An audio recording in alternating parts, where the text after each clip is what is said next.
안녕하십니까. 저는 춘천 한마음교회에서 부활복음을 듣고 천국 같은 가정이란 이런 거구나 하는 삶을 살고 있는 양연래입니다.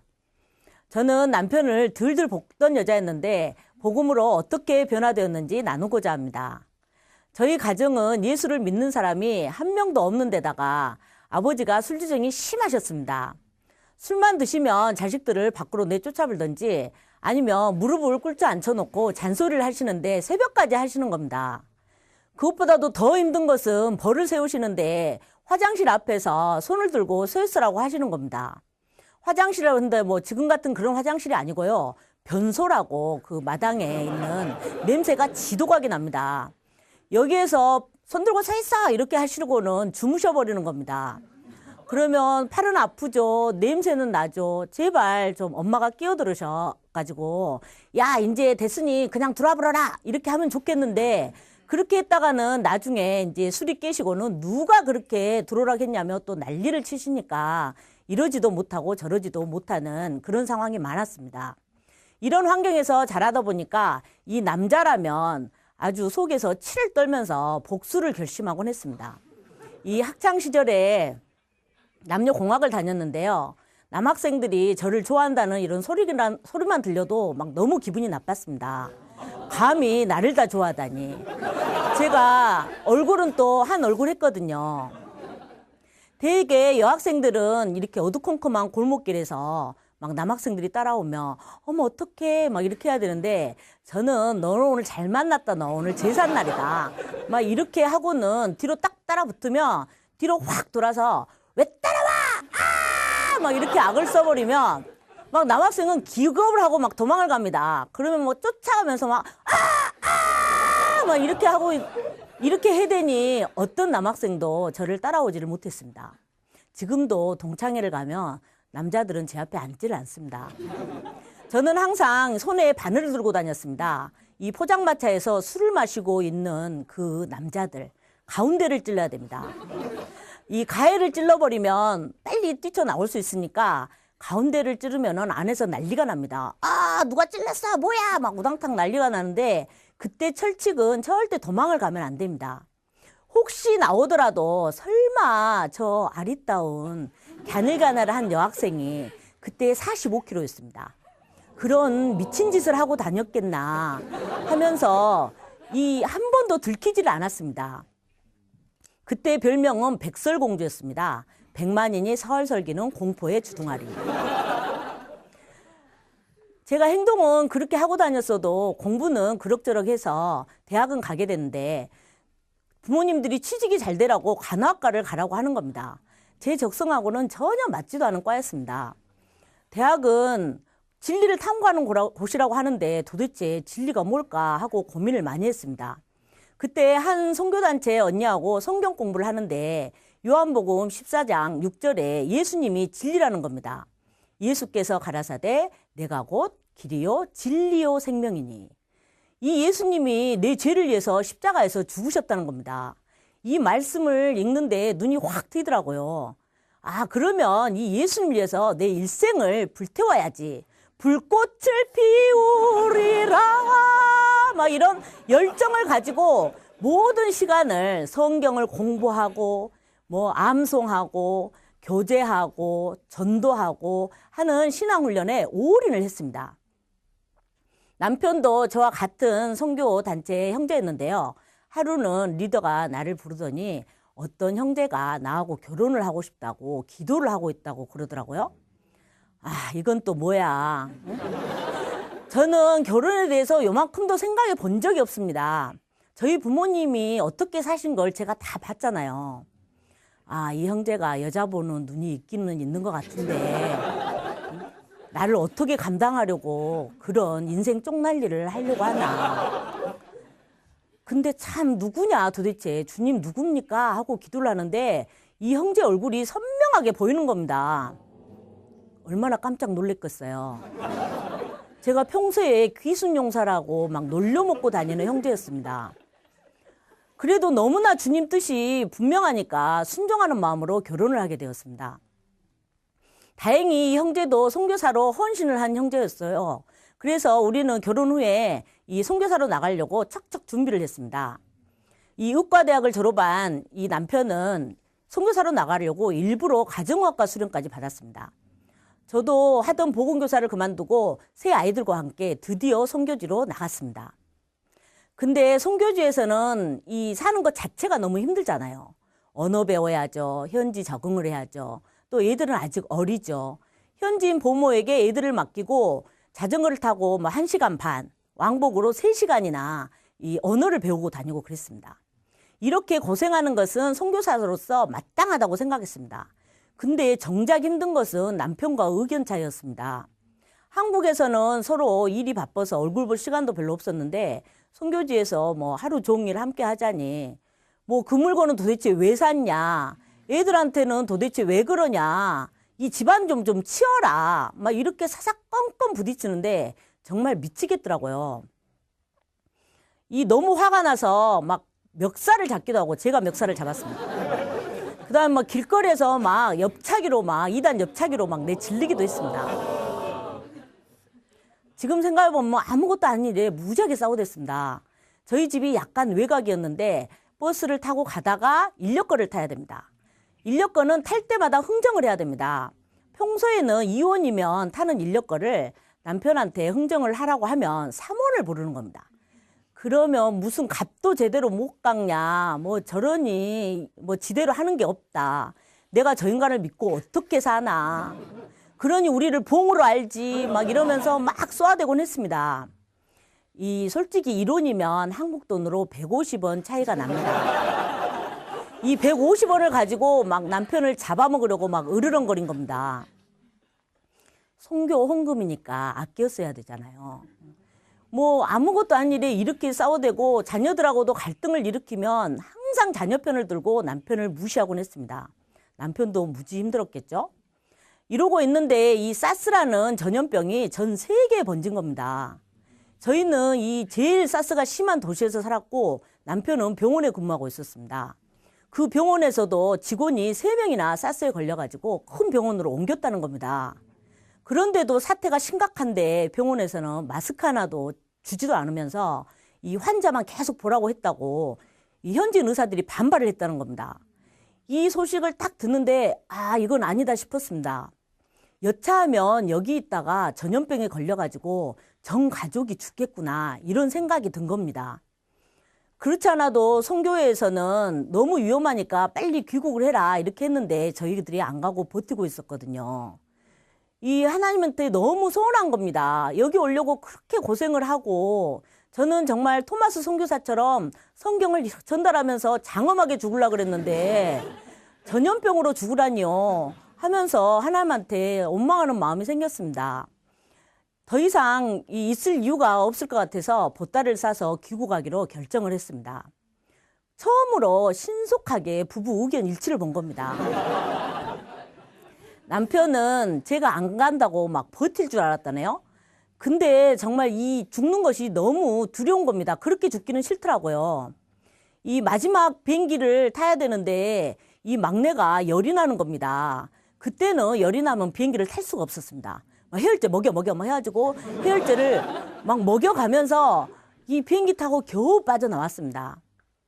이 선교회에서는 이 사스가 이렇게 잠잠해지니까 이제는 다시 선교지로 가라 이렇게 말을 합니다. 근데 저는 더 이상 이전처럼 살려면 가고 싶은 마음이 이만큼도 없었습니다. 선교네, 헌신이네, 훈련이네 이런 단어들이 더 이상 저에게 아무 의미가 없었습니다. 이렇게 안 간다고 하니까는 옆에서는 선교지에서 너무 힘들어서 그런갑다 그러더라고요. 이제는 누구 말도 듣지 않고 내 마음대로 살겠다 이렇게 하니 주님과는 점점 멀어지는 거였습니다.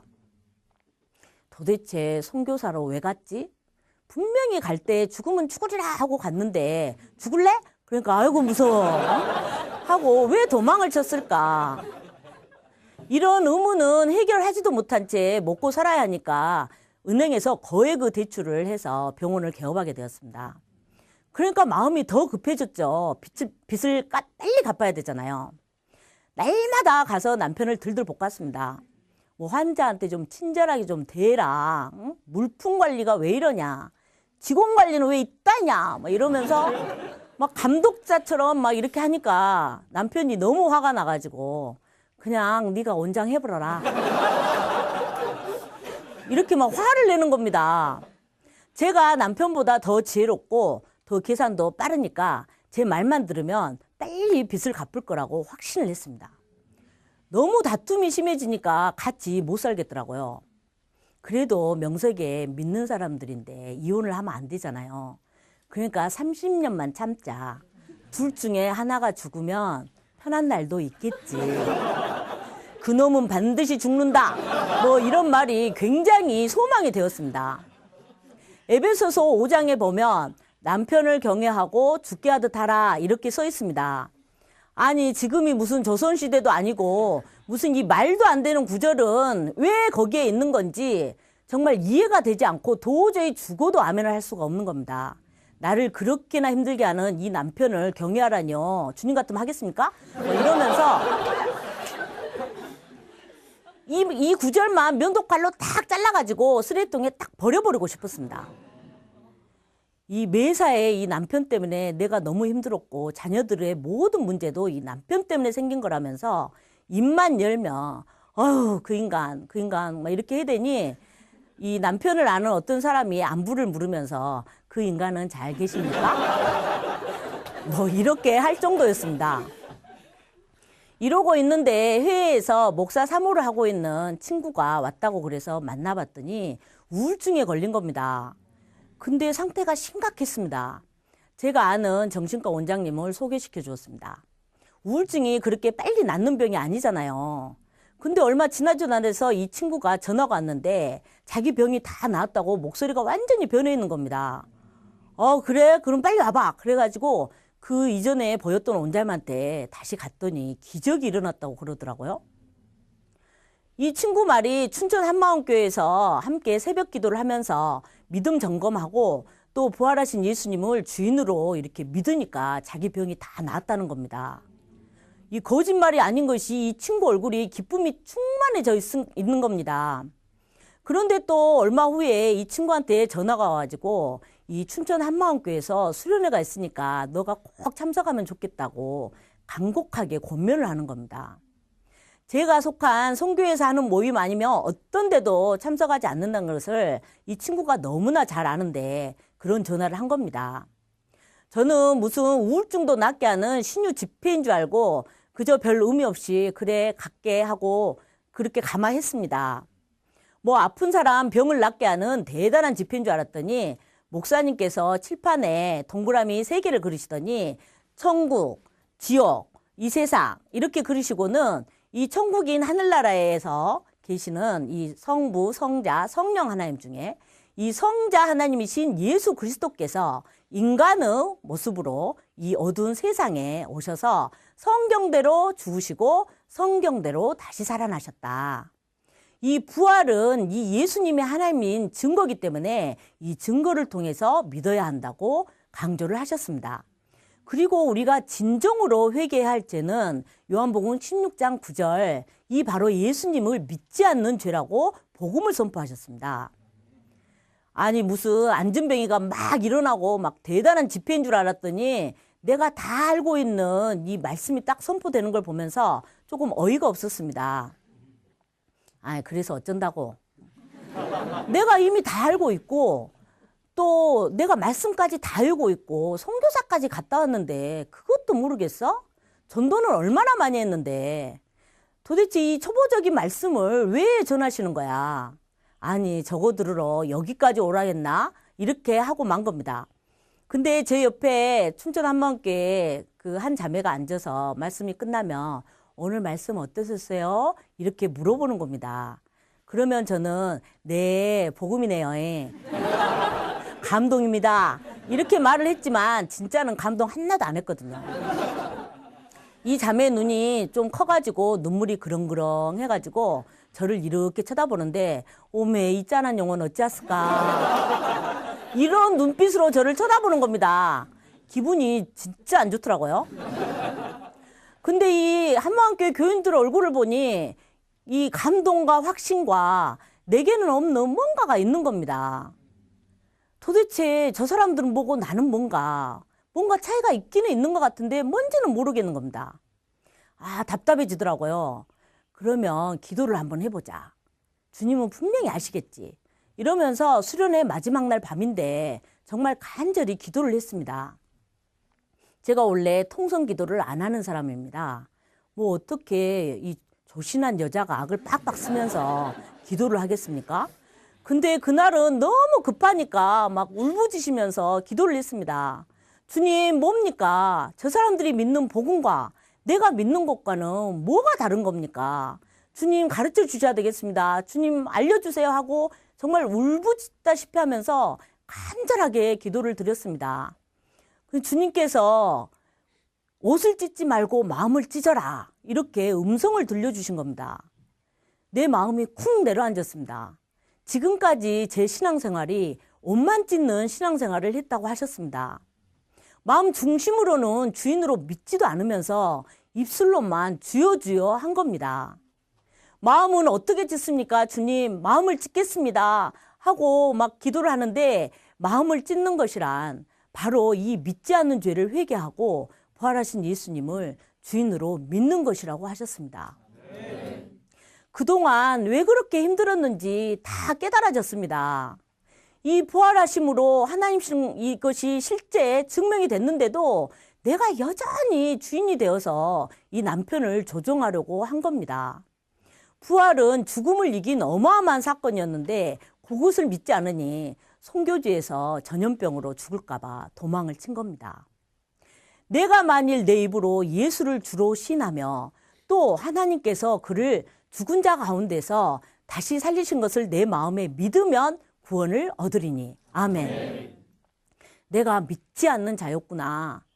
목사님이 왜 그렇게 이 부활 증거로 하나님을 믿어야 한다고 강조를 하셨는지 이제야 깨달아지는 겁니다. 바로 이 부활이야말로 예수님의 하나님이신 유일한 증거이기 때문에 그랬습니다. 저는 성경 공부를 몇십 년간 했기 때문에 말씀을 많이 알고 있으면 되는 줄 알았습니다.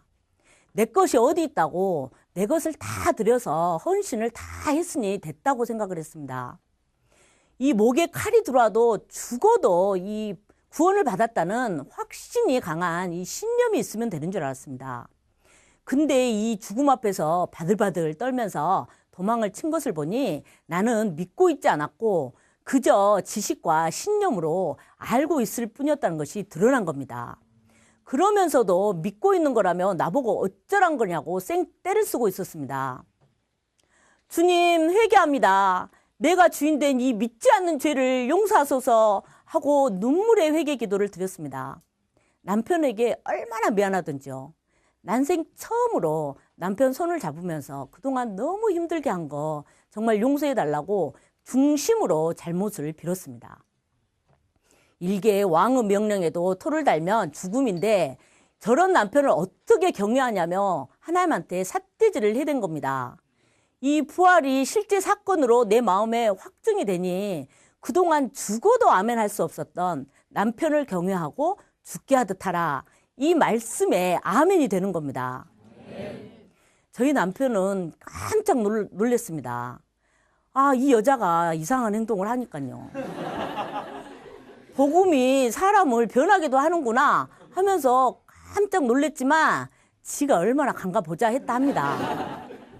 신기하게도 그 후로는 남편이 어떤 어이없는 행동을 해도 내 마음이 평안하면서 전혀 요동하지 않는 겁니다. 부활하신 예수님이 내 주인이고 남편의 주인인데 뭐가 문제가 되겠습니까? 저를 어렸을 때부터 그렇게 상처를 준 아버지에게도 달려가서 이 기쁜 소식을 전했더니 예수님을 믿고 돌아가셨습니다. 장례식 때 기독교식으로 치르는데 얼마나 기쁘던지요. 하루 저녁은 집에 왔는데 싱크대에 깨진 접시가 수북이 쌓여 있는 겁니다. 깜짝 놀라서 딸한테 물어보니까 라면을 이 책상에서 먹다가 안 치워가지고 막 아빠가 화가 나서 그랬다는 겁니다. 완전히 이래도 평안할래 하는 이상한 일이 일어난 겁니다. 옛날 같으면 멱살을 잡고 난리를 쳤을 텐데 그날은 그릇을 다 치우면서 아이고, 이번 기회에 새 접시로 다 바꿀 기회를 다 주시다니 주님 감사합니다 하고 깨끗이 치웠습니다.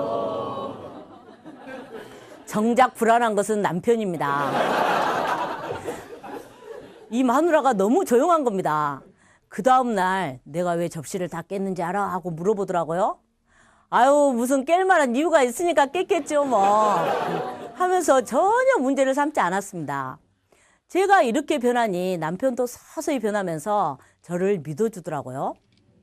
저는 제 남편이 변하면 제 손에 장을 지진다고 장담을 하고 다녔었습니다. 근데 이제는 장을 지져야 될 때가 온 것 같습니다. 저희 남편도 만나는 사람들마다 마누라가 말 안 들으면 춘천 한마음교회 가서 복음을 듣게 해. 대박이야. 이렇게 말을 하고 다닙니다. 저희 남편을 이렇게 보고 있으면 인상이 좀 험해가지고 제일 처음 말을 건 사람들은 어려워하는 그런 인상이었습니다. 근데 이 남편 얼굴이 보톡스를 맞은 것처럼 쫙 펴지면서 얼굴에 천사처럼 빛이 나는 겁니다. 그냥 만나는 사람들이 와, 집에 무슨 좋은 일이 있냐며 물어봅니다. 가만히 보고 있으면 이 오똑한 코에 이 부드러운 뺨, 와, 누구 작품인지 정말 혼자 감격을 하곤 합니다. 이 뺨을 어루만져 주기도 하고 머리를 쓸어 이렇게 올려주기도 하면서 아, 주인이 부활하신 예수님이지. 주님 감사합니다. 이렇게 하곤 합니다.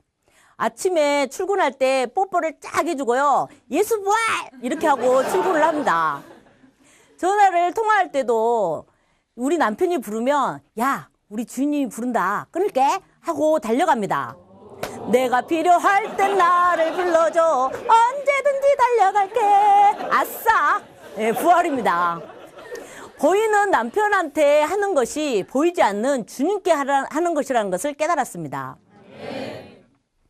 이제는 이 남편도 저와 함께 이 생명을 살리는 일을 함께 하고 있습니다. 만나는 사람마다 이 부활하신 예수님을 증거하고요. 병원을 개방해서 이 예배 장소로 사용하고 있습니다.